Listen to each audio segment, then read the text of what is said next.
Assalamualaikum warahmatullahi wabarakatuh. Selamat malam, salam sejahtera untuk kita semua. Salam Om Swastiastu, Namo Buddhaya, salam kebajikan. Yang terhormat Bapak H.G. Sultan Adil selaku pendiri Sultan Adil Institute dan komunitas True Back History. Yang terhormat Bapak Ibu Zuriat Kesultanan Palembang dan juga dari Maluku yang telah hadir. Yang terhormat Bapak Ibu narasumber yang telah hadir di ruang meeting. Yang terhormat Bapak Dino Aritaba selaku sejawat Kanpar yang juga akan menjadi moderator diskusi pada malam hari ini.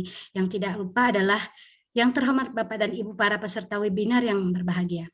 Alhamdulillah, puji dan syukur kita panjatkan kepada Allah Subhanahu wa Ta'ala yang telah memberikan limpahan nikmat dan karunia-Nya sehingga kita bersama-sama dapat berkumpul di ruang virtual ini untuk saling menimba ilmu dalam acara webinar Palembang Series dengan topik Diaspora Zuriat Kesultanan Palembang, Darussalam di Ternate dan sekitarnya. Acara webinar Palembang Series ini merupakan rangkaian acara seminar yang diselenggarakan oleh Komunitas Sejarah True Back History dan Sultan Adil Institute di bawah naungan Yayasan Sultan Adil Penua Edukasi. Hadirin yang berbahagia, untuk memperlancar acara diskusi pada malam hari ini, mohon para peserta untuk dapat mengikuti acara secara tertib dengan menggunakan mode mute pada mic agar pemaparan para narasumber dapat jelas terdengar. Hadirin yang berbahagia, perkenalkan saya Eva Riana sebagai MC untuk memandu acara webinar malam hari ini. Dan adapun acara malam ini, yang pertama adalah sambutan dari Bapak H.G. Sultan Adil selaku penyelenggara dari Yayasan Sultan Adil Institute. Kemudian dilanjutkan oleh sambutan dari Zuriat Maluku. Tapi mohon maaf, ini atas konfirmasinya belum dapat hadir malam ini. Yang kemudian penyampaian materi nanti akan dipaparkan oleh dua orang narasumber, yaitu Bapak Dr. Abdul Haris Patgehipon. Beliau merupakan pengampu mata kuliah sejarah prodi IPS FIS, Fakultas Ilmu Sosial Universitas Negeri Jakarta, dan kemudian Bapak Sultan Adil sendiri sebagai penulis buku Perang Benteng, Perang Maritim Terbesar Abad 17 dan 19 di Palembang. Setelah acara penyampaian materi, kita akan buka sesi tanya jawab dan doa penutup sebagai penutup acara. Para hadirin, marilah kita buka acara ini dengan mengucapkan basmalah, Bismillahirrahmanirrahim, dan kemudian sesi selanjutnya adalah sambutan dari penyelenggara acara kepada Bapak Sultan Adil. Kami silahkan. Baik, terima kasih Bu Eva Riana atas kesempatan yang diberikan kepada kami. Assalamualaikum warahmatullahi wabarakatuh. Waalaikumsalam warahmatullahi wabarakatuh. Ya, yang terhormat Bapak Haris ya, maaf mungkin beliau lagi di jalan ya, kita tunggu nanti. Yang terhormat Ibu Ayu yang merupakan zuriat ya dari Kesultanan Palembang Darussalam yang ada di Ambon. Yang terhormat Pak Dino Aritaba sebagai moderator yang hari ini memoderatorin acara kita. Beliau adalah juga zuriat daripada Kesultanan Palembang. Juga yang terhormat kepada teman-teman, rekan-rekan, bapak-bapak yang sudah hadir pada hari ini. Saya lihat jadi udah banyak ya yang hadir, teman-teman dari Maluku, teman-teman dari Batam, dari Medan, terus ada beberapa lagi juga teman-teman dari Palembang sendiri yang tidak bisa saya sebutkan satu persatu. Syukur alhamdulillah kita panjatkan kepada Allah Subhanahu wa Ta'ala. Pada hari ini kita bisa berkumpul di Zoom ini untuk mengikuti acara webinar Palembang Series gitu, mengenai dengan judulnya adalah Diaspora Zuriat Kesultanan Palembang Darussalam di Ternate dan sekitarnya. Tujuan kita dalam mengadakan webinar ini adalah untuk pertama untuk mengenalkan gitu ya apa itu Kesultanan Palembang, dan juga kedua adalah mengenai buku saya yang saya buat, yaitu Perang Benteng adalah perang maritim terbesar di abad ke-17 dan abad ke-19 di Palembang gitu kan. Setelah itu nanti kita bicara mengenai zuriat diaspora zuriat Palembang yang ada di Maluku ya. Mungkin nanti materi mengenai diaspora zuriat nanti akan diberikan oleh Pak Dr. Haris yang beliau sebentar lagi akan masuk. Saya nanti akan memberikan komentar, memberikan penyambung mengenai Perang Benteng sama dengan hubungannya dengan diaspora zuriat yang ada di Maluku. Itu saja dulu sambutan dari saya sebagai untuk menghemat waktu. Nanti kita mungkin akan memperbanyak dalam hal diskusi ya. Begitu Ibu Eva, dari saya aja dulu, Bu Eva. Terima kasih atas kesempatannya. Baik, terima kasih Pak Sultan Adil untuk sambutannya. Kemudian untuk sambutan berikutnya yang sebenarnya dari Ibu Raden Ayu Hindun Suhita Hasanusi, mohon maaf hari ini tidak bisa hadir, mungkin di lain kesempatan akan hadir bergabung dalam webinar Palembang Series.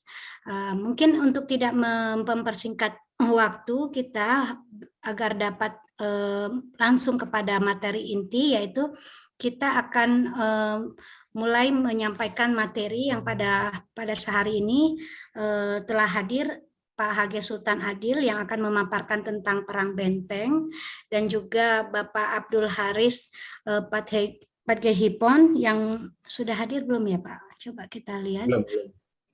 Sudah ya Pak? Belum masuk Bu. Ya, dan dimoderatori oleh Bapak Dino Aritaba. Mungkin sesi pertanyaan dan tanya jawab akan dilakukan setelah penyampaian materi, dan hadirin akan bisa ikut memberikan pertanyaan kepada narasumber dengan menggunakan raise hand, kemudian membuka mic suara dan menyebutkan nama dan asal kota. Jadi Pak Haris sudah masuk Bu. Oh, sudah ya. Oke, baik Pak.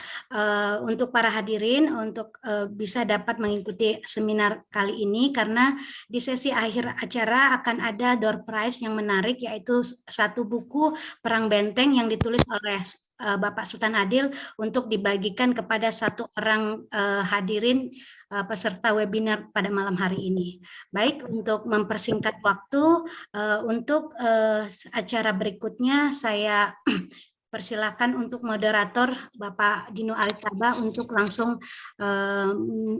mengalihkan tugasnya sebagai moderator. Terima kasih. Baik, terima kasih Ibu Eva, calon dokter kita yang dari Universitas Indonesia ini. Semoga sehat selalu ya, Amin. Dan juga yang jadi narasumber Pak Haris yang sudah hadir malam ini. Iya. Jauh-jauh dari Wonosobo. Iya. Mungkin Pak Haris ingin memberikan sedikit sambutan nih Pak, sebelum nanti kita mulai. Oke. Bapak Ibu sekalian, karena saya dalam perjalanan, izinkan saya menyampaikan materi lebih awal ya. Takut jangan sinyal karena saya menuju hubungan Dieng gitu. Boleh nggak? Ya, baik, silakan. Silakan. Ya, oke.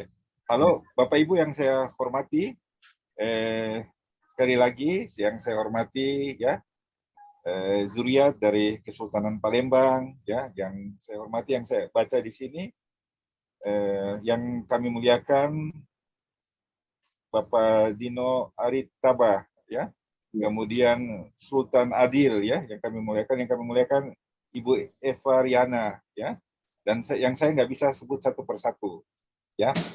Yang pertama-tama saya sampaikan bahwa beberapa hari yang lalu kami mendapat kehormatan karena kami diminta untuk menyampaikan apa yang kami tahu tentang zuriat Sultan Palembang yang berada pada teritori wilayah Maluku. Ya, saya perkenalkan, nama saya Abdul Haris.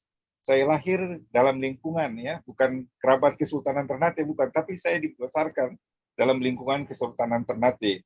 Saya lahir tahun 1973, masa saya kecil, saya kebetulan tinggal tidak jauh dari perkuburan Sultan Mahmud Baduruddin II.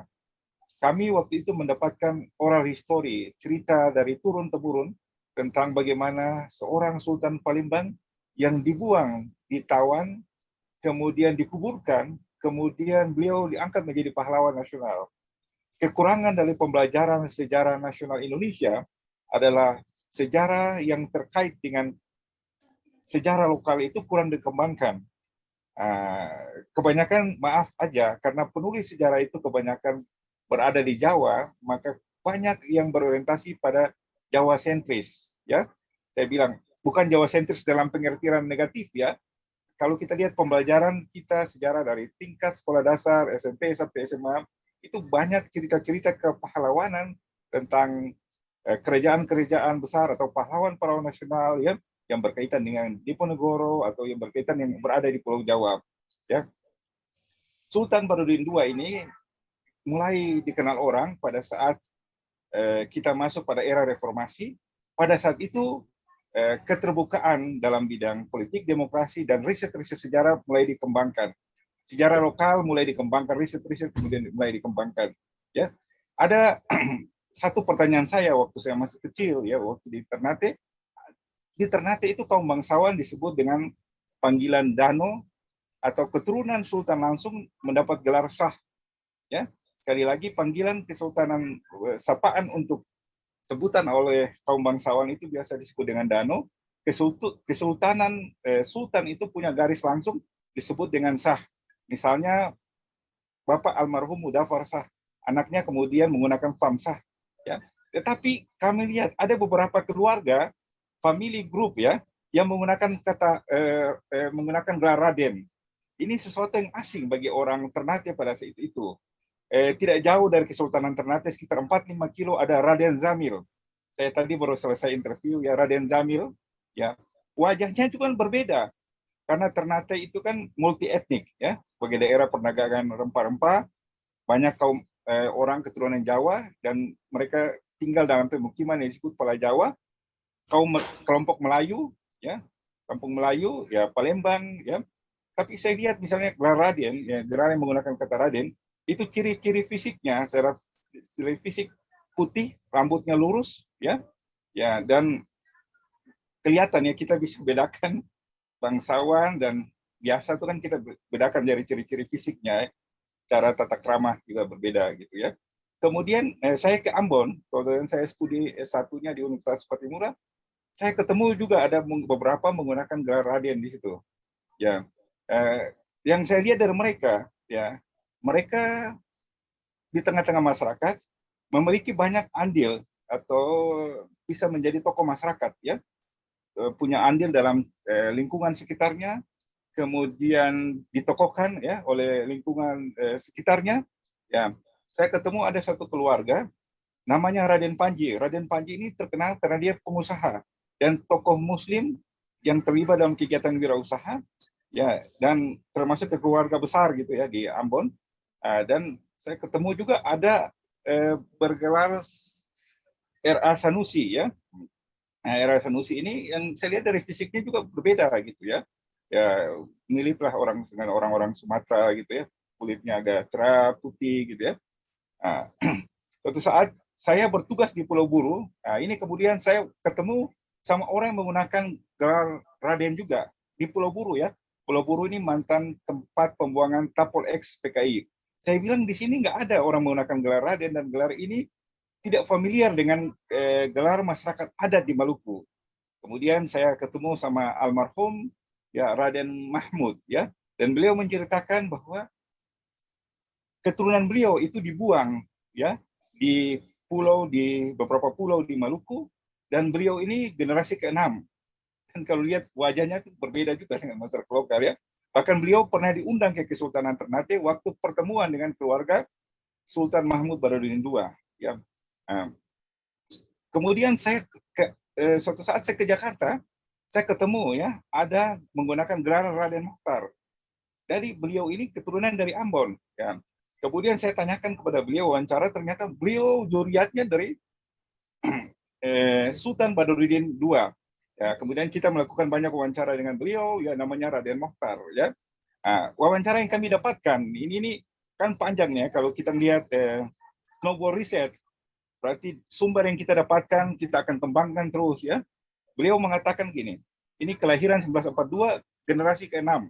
Beliau katakan umumnya pembuangan dari keluarga atau dari Kesultanan Palembang itu berada tidak hanya di Ternate, ya, Bacan, Ambon, tetapi sampai ke wilayah NTT, sampai ke wilayah Nusa Tenggara Timur. Dan data ini saya cocokkan dengan saat saya melakukan wawancara dengan keluarga lapisan ke-7 dari Raden Mahmud di Pulau Buru.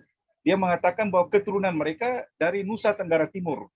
Ya, Mbak Sultan Adil, kita kan mungkin cuma tahu di Maluku, tetapi mereka ini dari Nusa Tenggara Timur. Dan saya cocokkan dengan Raden Mokhtar mengatakan bahwa mereka bukan hanya dibuang di Maluku, tetapi di Nusa Tenggara Timur.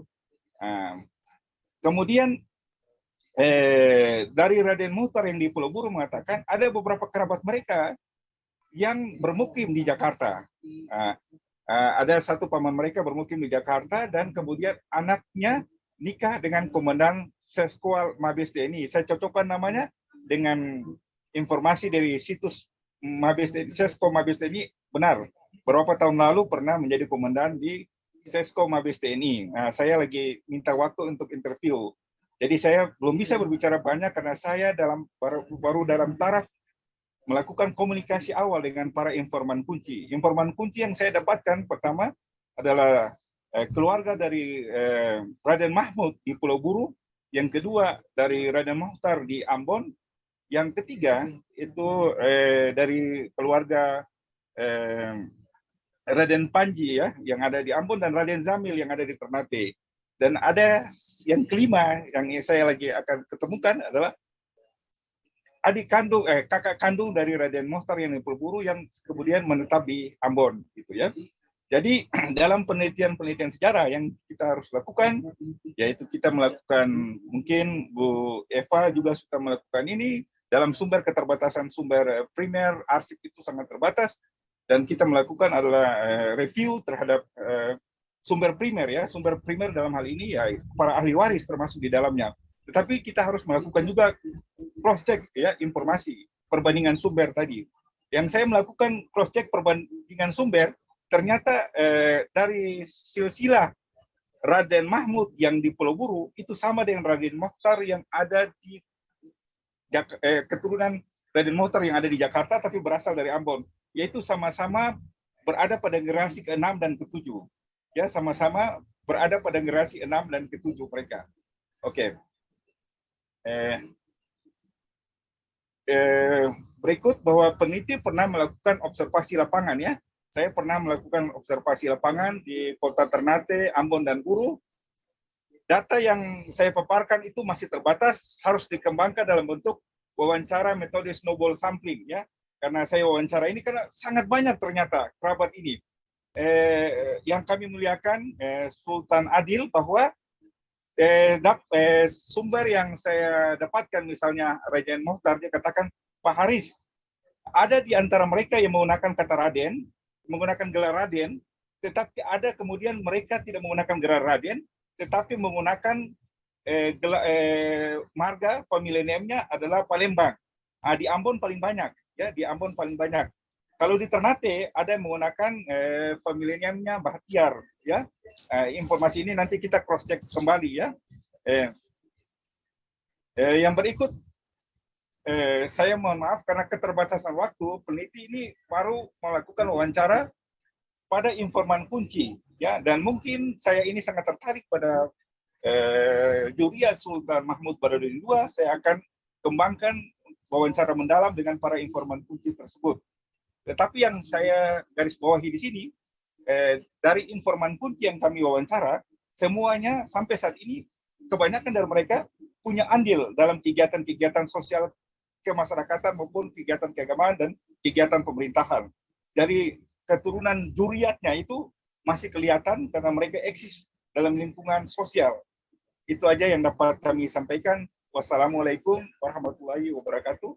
Mungkin kita bisa kembangkan dalam diskusi nanti. Ini perlu sebelum saya mengakhiri, saya mengambil beberapa titik poin dalam penyampaian materi. Yang pertama, zuriat dari Sultan Mahmud Nuril II dan para pengikutnya itu masih terjaga dengan jelas. Dari informan kunci yang saya dapatkan, mereka semuanya memiliki silsilah. Sekali lagi, mereka semua memiliki silsilah yang jelas. Ini saya teringat dengan keturunan Sultan Tidore yang dibuang di Afrika Selatan, di mana mereka juga memiliki silsilah yang jelas. Berbeda dengan misalnya buruh kontrak yang dibuang di Suriname, itu mereka nggak punya silsilah. Kebanyakan bangsawan pasti dia memiliki silsilah keturunan yang jelas. Yang kedua, mereka memiliki peran dalam masyarakat, pemerintahan, pendidikan, dan sosial, keturunan mereka. Yang berikut, yang ketiga, mereka ini berada pada generasi ke-6 dan ke-7. Nah, yang terakhir, masih memiliki peninggalan leluhur yang dijaga turun-temurun. Misalnya saya ketemu dengan keturunan Raden Mahmud yang ada di Pulau Buru, mereka punya keris pusaka yang mereka jaga sampai saat ini. Oke, terima kasih. Wassalamualaikum warahmatullahi wabarakatuh. Baik, terima kasih Dr. Haris. Waalaikumsalam warahmatullahi wabarakatuh. Lagi di perjalanan ke Wonosobo ya? Iya. Jadi yang kebetulan saya lagi riset di Dieng, tapi saya punya tanggung jawab, saya punya janji, saya begini. Terima kasih. Ya. Terima kasih Pak Haris. Selamat di perjalanan ya. Silakan ya, terima kasih ya. Ya, nanti kita lanjut di diskusi ya Pak Haris. Semoga Pak Haris nanti ya ada kesempatan. Iya, oke. Saya ikuti terus. Iya, saya ikuti terus ya itu. Ya. Sinyalnya bagus ya, saya ikuti. Yang sangat menarik di sini dari penelitian Pak Haris adalah ketemu jalur zuriat kayak yang malam hari ini kita ingin hadirkan ya, cuma namun beliau berhalangan. Iya. Padahal Raden Mokhtar yang tadi sebelumnya saya sudah diskusi. Nah, beliau ini juga masih memegang salah satu pusaka ya dari keturunannya, di mana itu adalah kunci atau kode gitu Pak. Iya. Mereka punya identitas. Iya. Jalur keturunan tadi. Iya. Baik, kita lanjut ke materinya Pak Sultan ini. Gimana Pak Sultan, sudah siapkah? Dan nanti penanya atau partisipan silakan bertanya baik dengan Bapak Haris atau dengan Pak Sultan, karena nanti ada hadiah door prize menarik yang akan kami persiapkan untuk para penanya terbaik ya. Sudah dikondisikan nanti sama Ibu Eva. Baik Pak Sultan, silakan materinya disampaikan. Baik, terima kasih Bang Dino atas kesempatannya Bang. Suara saya cukup jelas ya Bang Dino ya? Sudah, cukup jelas. Ya, siap. Nanti coba saya akan paparkan. Ini sebenarnya nyambung juga tadi dari pembicaraan oleh Pak Dr. Haris tadi ya. Memang ternyata zuriat daripada diaspora ya, zuriat daripada Sultan Mahmud Badarudin ini memang tertata silsilahnya ya, tertata daripada keturunannya itu memang jelas ada di daerah Maluku sana gitu kan. Nah, untuk itu mungkin sebelum lanjut ke diskusi nanti saya akan sedikit kasih paparan ya, bagaimana hubungannya dari Kesultanan Palembang dengan zuriat yang ada di Maluku.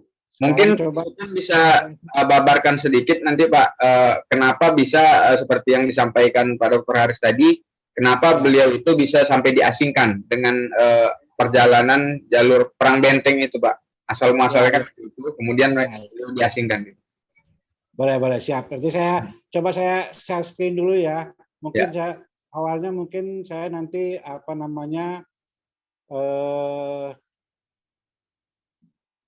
supaya partisipan yang baru hadir ini mengerti dengan materi yang kita bicarakan malam ini adalah kelanjutan dari Zoominar yang kita lakukan pada minggu sebelumnya.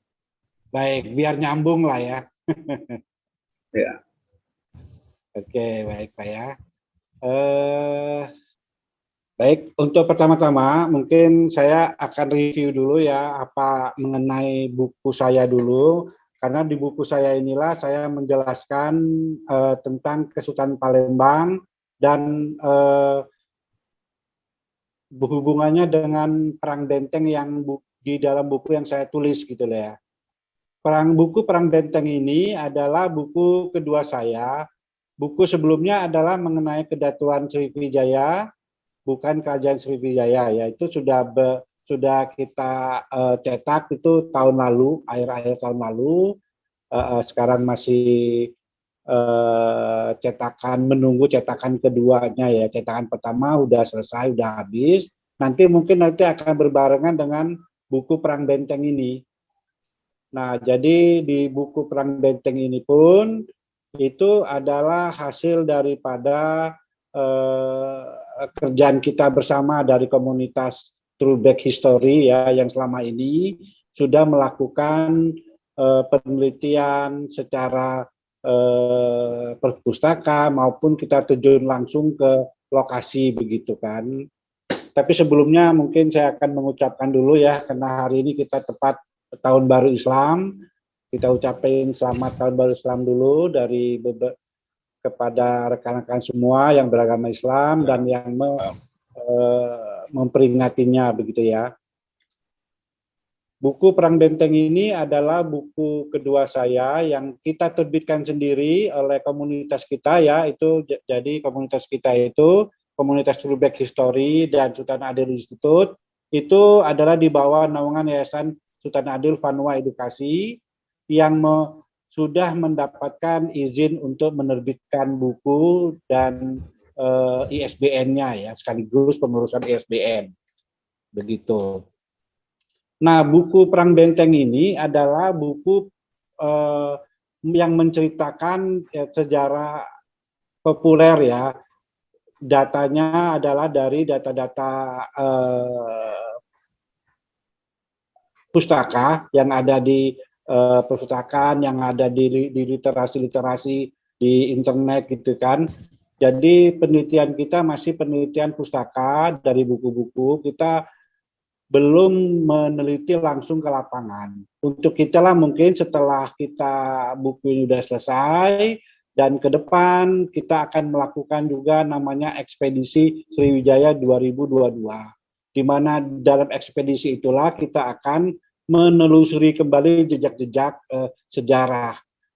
Dalam hal ini mungkin termasuk juga jejak-jejak sejarah dari Kesultanan Palembang yang sesuai dengan buku kita adalah benteng-benteng mereka yang mereka buat untuk mempertahankan diri dari serangan dari ekspedisi dari bangsa-bangsa kolonialis begitu ya.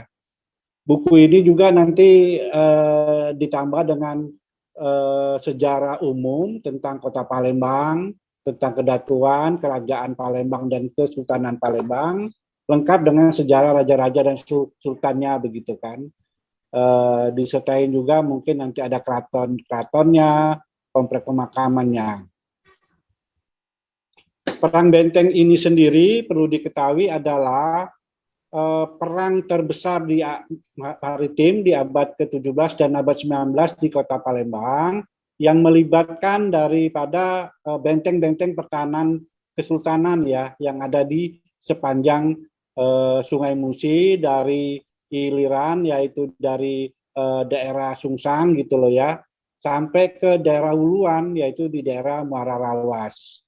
Nah, benteng-benteng inilah yang banyak sekali membantu kekuatan pertahanan daripada Kesultanan Palembang dan Kerajaan Palembang pada saat itu, terutama dalam 5 kali perang besar ya terhadap VOC, terhadap Inggris, juga terhadap kolonialis Belanda. Perang Benteng itu adalah perang maritim terbesar di abad ke-17 dan 19 di Palembang yang melibatkan benteng-benteng pertahanan dari kerajaan dan Kesultanan Palembang Darussalam dalam menghadapi kolonialis seperti VOC, Inggris dan Belanda gitu kan. Nah, tercatat itu terjadinya ada 5 kali perang benteng ya yang terjadi di abad ke-17 17 yaitu dengan VOC, dan di abad ke-19 itu ada 4 kali, pertama dengan Inggris, kedua, 3, dan 4 adalah dengan Belanda gitu kan. Nah, dari benteng-benteng ini yang perlu saya perjelasin adalah ada yang tercatat sudah ada 13 benteng ya yang saya tercatat dari penelitian histori saya dari pustaka ya. Pertama itu adalah benteng di Muaro Sungsang ya. Muaro Sungsang itu bagi bapak ibu-ibu yang belum pernah ke Palembang atau belum melihat ya, coba kita perkirakan aja di Pulau Sumatera itu ya. Sungsang itu terletak di muaro Sungai Musi ya, yang berhadapan dengan Jambi, maaf dengan Bangka. Nah, di daerah sini ada Pulau Bangka. Nah, ini ada Selat Bangka. Nah, disitulah Sungsang itu. Nah, di sini adalah benteng pertahanan yang utama daripada kerajaan Kesultanan Palembang dan Kerajaan Palembang pada saat itu.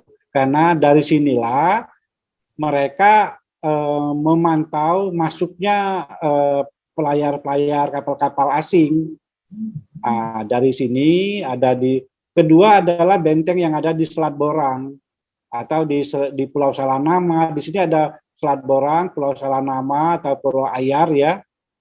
Ada terus yang di keempat itu benteng Tambak Bayo yang ada di Pelaju ya, dan benteng Manguntama Matapuro yang ada di depannya di Pulau Kemarau. Agak cepetan nggak Pak Mas Dino ya? Tapi paham ya Mas Dino ya? Lanjut ya. Nah, terus di Pulau Kemarau ini sendiri, di situ ada 2 benteng ya yang tercatat ya. Ada benteng Manguntama, ada benteng Bamagangan gitu lah, Bamagangan gitu ya di Pulau Kemarau itu. Nah, terus ditambah lagi 1 benteng Terapung. Nah, benteng Terapung ini mungkin di sebelumnya saya sudah jelasin di sebelah tenggaranya daripada Pulau Kemarau ya itu ya.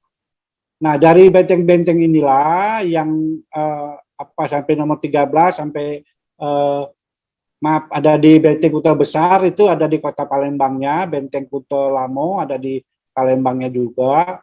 Nah, nomor 11 itu daerah Bailangu itu di daerah huluan ya, di daerah Sekayu, Musi Banyuasin. Terus yang nomor 12 adalah Benteng Muara Rawas. Muara Rawas ini di daerah masih masuk daerah Sekayu juga, daerah Musi Banyuasin juga ya. Cuma sudah lebih dekat ke daerah Muara Rawas, Kabupaten Mura ya. Ke Lakitan di sana ada terus kalau dari aliran Sungai Musi mungkin terus ke huluan sampai itu ke daerah Curup ya di Kepayang itu ya. Jadi pada benteng-benteng inilah yang pada saat itu yang membantu pertahanan daripada Kesultanan Palembang.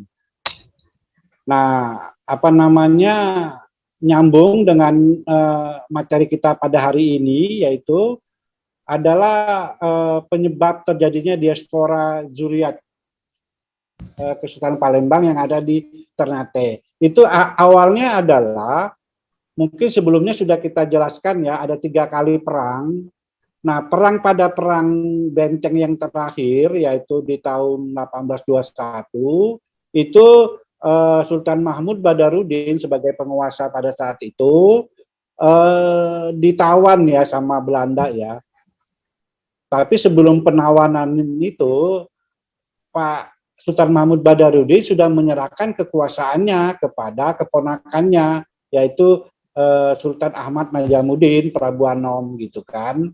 Nah, makanya di situ disebutkan bahwasanya Sultan Mahmud Badarudin dalam peperangan 3 kali perang benteng sebelumnya itu belum menyatakan menyerah, belum kalah gitu loh. Jadi Palembang itu kalah itu bukan dalam kekuasaan Sultan Mahmud Badarudin gitu kan, tapi sultan-sultan setelahnya begitu kan. Nah, pada saat Perang Benteng ke-5 itulah, pada saat itu Pangeran Ratu atau Sultan Mahmud Badarudin ini ditangkap sama Belanda dan diasingkan ke Ternate bersama pengikut dan keluarga besar dia ya. Satu kapal itu isinya ya keluarga besar daripada Sultan Mahmud Badarudin semua.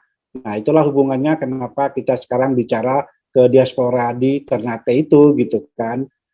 Tadi nyambung dari pembicaranya Pak Dr. Haris, memang ternyata sampai sekarang terdapat bukti nyata memang di sana banyak sekali juriat-juriat daripada Sultan Mahmud Badarudin atau juriat dari Kesultanan Palembang gitu kan. Nah, kalau kita bisa rekapitulasi ya, ada terjadi 3 gelombang ya, 3 gelombang penangkapan dan pengasingan para sultan dari Kesultanan Palembang Darussalam ke daerah Maluku dan sekitarnya ini gitu loh.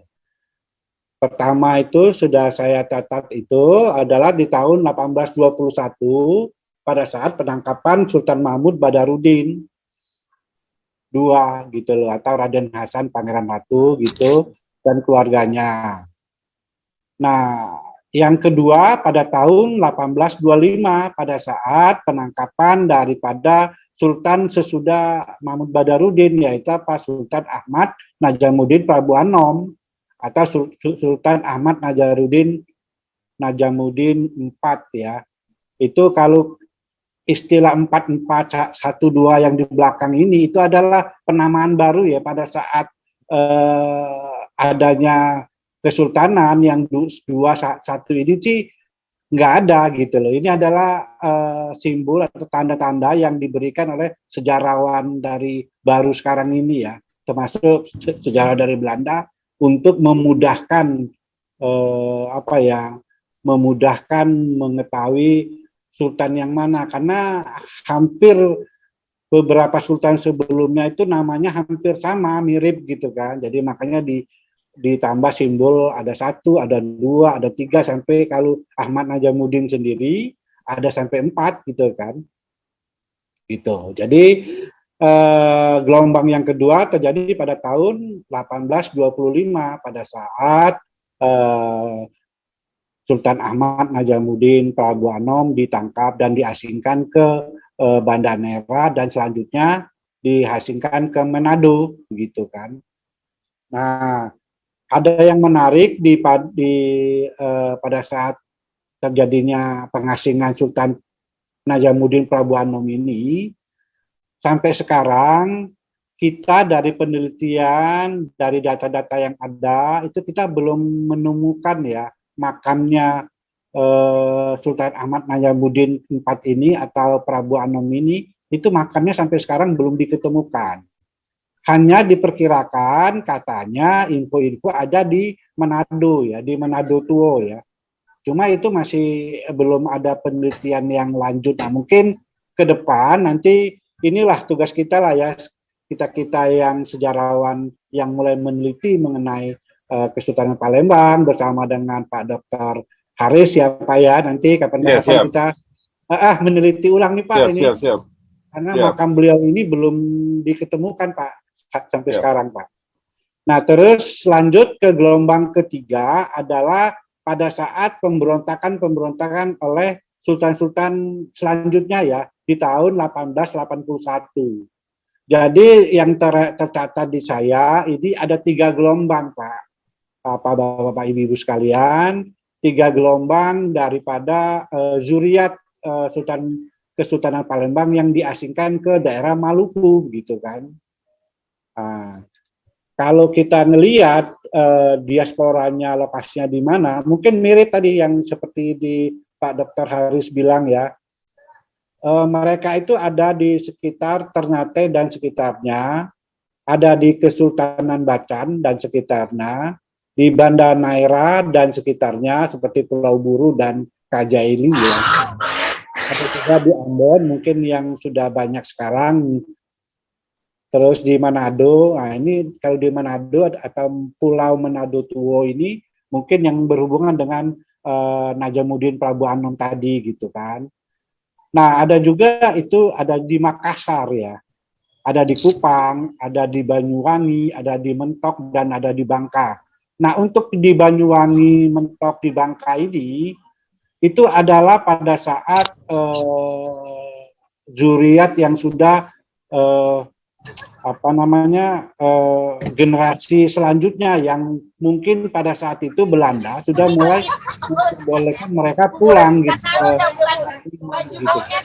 Nah dari situlah ada mungkin zuriat-zuriat yang ada di daerah Banyuwangi, di daerah Mentok, di Bangka begitu. Jadi atau di Batavia ya, di Jakarta itu adalah zuriat yang generasi kedua mungkin setelah Belanda mengizinkan mereka untuk pulang ke Palembang. Tapi Sultan Mahmud Badarudin sendiri pada saat diperbolehkan untuk pulang, mereka tidak memilih pulang karena mereka merasa sudah cukup untuk berada di Ternate untuk sementara, karena memang kondisi di Kesultanan di Palembang masih belum kondusif begitu kan, dan sudah dan pastilah sudah banyak pertimbangan-pertimbangan lain ya kenapa beliau tidak pulang setelah Belanda juga sudah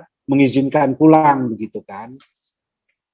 Nah kalau kita nyambung tadi dari pembicaraan Pak Dr. Haris, jelas jadi kan diaspora daripada zuriat-zuriat dari Kesultanan Palembang itu banyak sekali yang ada di Banda Neira, di Ambon, Manado, Pulau Tua ya, di Makassar, Kupang begitu, di Ternate dan sekitarnya apalagi gitu kan, karena Ternate tempat pertama kali zuriat Kesultanan Palembang yang diasingkan, yaitu pada saat Sultan Mahmud Badarudin II itu gitu kan.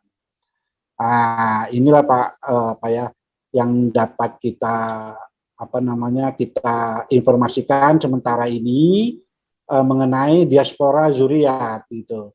Nah di Maluku sendiri, di Ternate sendiri itu terdapat tempat peristirahatan terakhir ya atau makam daripada zuriat di Maluku. Seperti yang pertama itu kita temukan itu ada kompleks makam susunan Ratu Mahmud Badarudin, yaitu di tempat pemakamannya Sultan Mahmud Badarudin II dan keluarga di daerah pekuburan Islam Ternate gitu ya.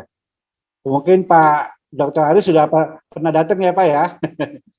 Itu ada di Kelurahan Makassar Barat ya, di Kecamatan Ternate Tengah. Nah itu paling terbesar daripada pemakaman zuriat Kesultanan Palembang yang di Ternate. Di samping di Ternate juga ada di Bacan ya, di Pulau Bacan itu juga ada pemakaman daripada zuriat, dan di sana pun infonya itu juga namanya ya pemakaman dari Palembang khusus ya, zuriat dari Palembang. Dan juga mungkin yang belum kita teliti lebih lanjut dan di daerah-daerah yang lainnya. Sepertinya memang banyak, kalau tadi Pak Dr. Haris sudah bilang itu zuriatnya juga tersebar di daerah Maluku, sudah pasti biasanya itu ada mereka punya pemakaman juga ya, pemakaman tersendiri ya, biasanya begitu. Nah inilah mungkin yang ke depan akan kita teliti ulang lagi di pemakaman-pemakaman ini gitu kan. Oke, dari situ untuk sementara ini mungkin itu yang bisa saya sampaikan, hubungan daripada mengapa ada terjadinya diaspora dari Kesultanan Palembang yang ada di Maluku dan sekitarnya dan di Ternate ini ya. Mungkin nanti kita akan banyak diskusi saja ya, buka tanya jawab gitu ya, biar kita bisa lebih mengenal teman-teman atau zuriat yang ada di Maluku. Untuk sementara itu dulu Bang Dino, paparan dari saya Bang Dino, mungkin dengan waktu yang terbatas ini ya, nanti mungkin kita perbanyak di diskusi ya Bang ya. Oke, saya ingatin lagi untuk terakhir ya kepada teman-teman yang masih ada, Mungkin nanti ada semacam door prize ya dari kami, dari TBH, dari Save Foundation akan memberikan satu buku, dan itu akan saya kasih, saya koreksi tadi dari itu ya, dari Ibu MC, bahwasannya itu adalah nanti saya akan memberikan pertanyaan. Pertanyaan itu adalah apa yang kita paparkan, apa yang kita diskusikan pada malam hari ini, begitulah ya. Itu dulu aja dari Bang Dino, dari saya. Silakan Bang Dino selanjutnya. Terima kasih Pak Sultan, sangat menarik ya. Dan semoga besok nanti para peneliti bisa menuliskan fakta sejarah yang terjadi, bagaimana proses pengasingan itu bisa sampai ke Ternate ya, bahkan ke seluruh pulau-pulau di timur. Para pejuang itu diasingkan. Nah sekarang Dr. Haris, Pak Sultan, dan juga Bu Eva sudah membuka jalan untuk kita melangkah ke tahap penelitian dan pengkajian itu, supaya lebih banyak fakta sejarah yang belum tertulis bisa kembali kita tuliskan dan teliti bersama. Ya,